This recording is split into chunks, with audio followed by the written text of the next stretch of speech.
Welcome to Utah Part 1. Ride along with us on our scenic loop through south central Utah.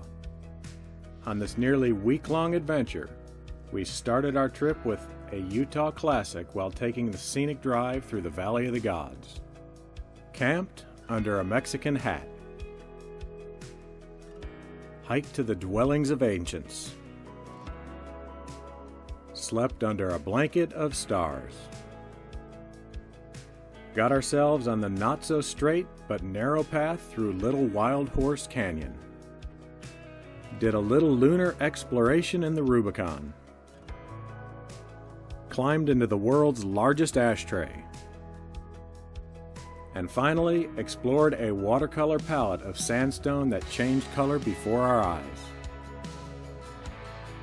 We used Page, Arizona as our launch point and hit the highway towards Utah.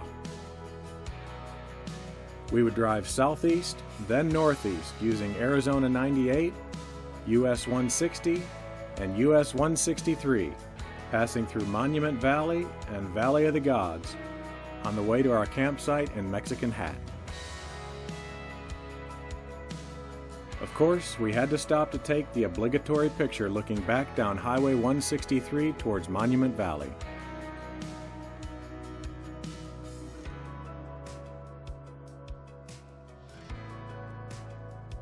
As iconic as Monument Valley is, we were even more impressed with our next stop in the Valley of the Gods. Turning off of the paved Highway 163, we were immediately greeted by a warning sign. These signs are no joke, because as tame as these roads look dry, they are a mud bog nightmare after any kind of rain. On a dry day like today, this little 16.5-mile loop is easily passable in any passenger car that you don't mind getting a little dusty.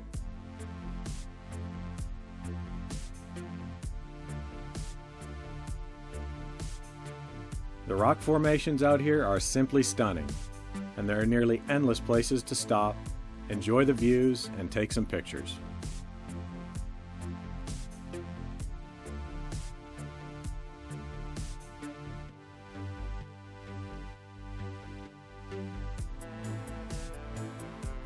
Starting from the south entrance, the views get more dramatic as you proceed north and seem to peak right around the hook in the road that turns you back to the south.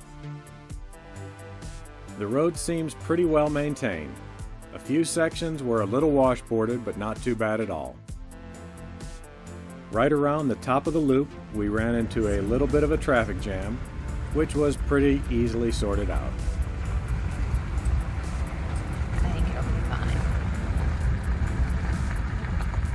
See, we got a little spot right here.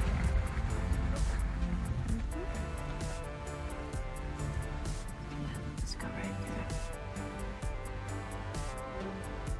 Bye-bye.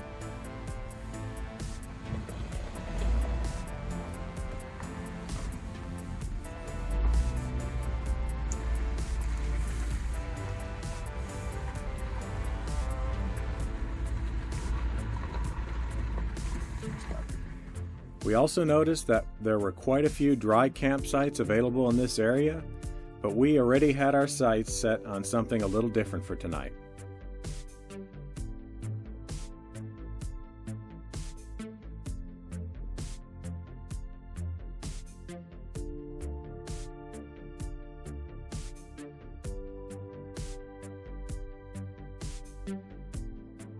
But we were able to use one of these sites for a last photo shoot before heading back to pavement.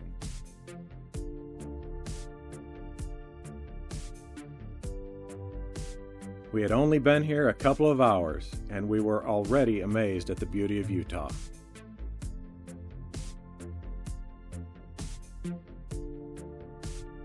We had no idea that it would get even better as the trip progressed. From here, it was back on the road for one more quick stop before heading to camp. Goosenecks State Park has a cool overlook where the San Juan River snakes back and forth, carving a canyon below. But it was super windy, so we took a quick look around and headed out.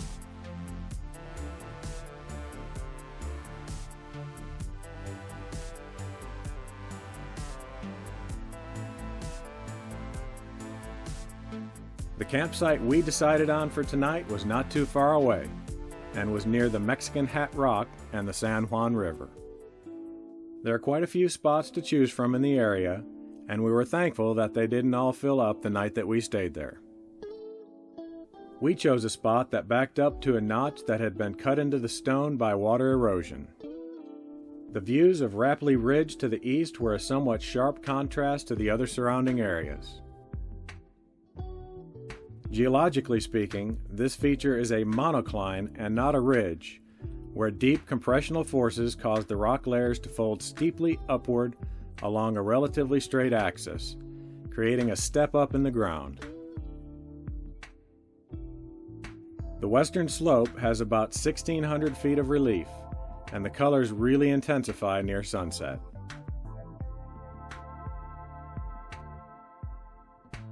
Looking back to the west, we have a view of the Mexican Hat Rock and our campsite at the foot of the cliff.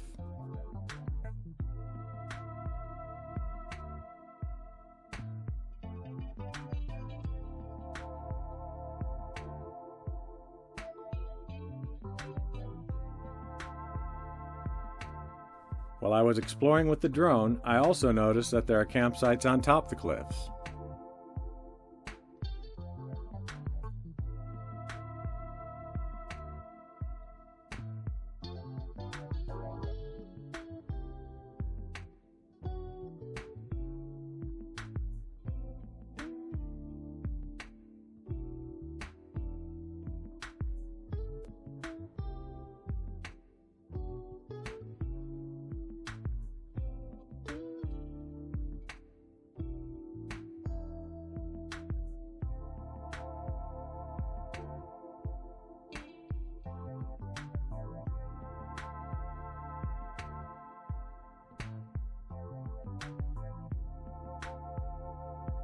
Unfortunately, even using the cliff as a backstop, it was too windy for the camp stove, so it was just cold sandwiches for us on our first night.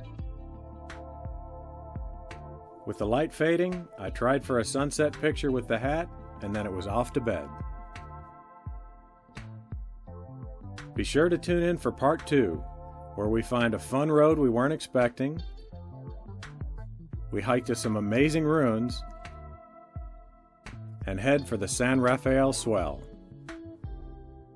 Thanks for watching, and we'll see you next time.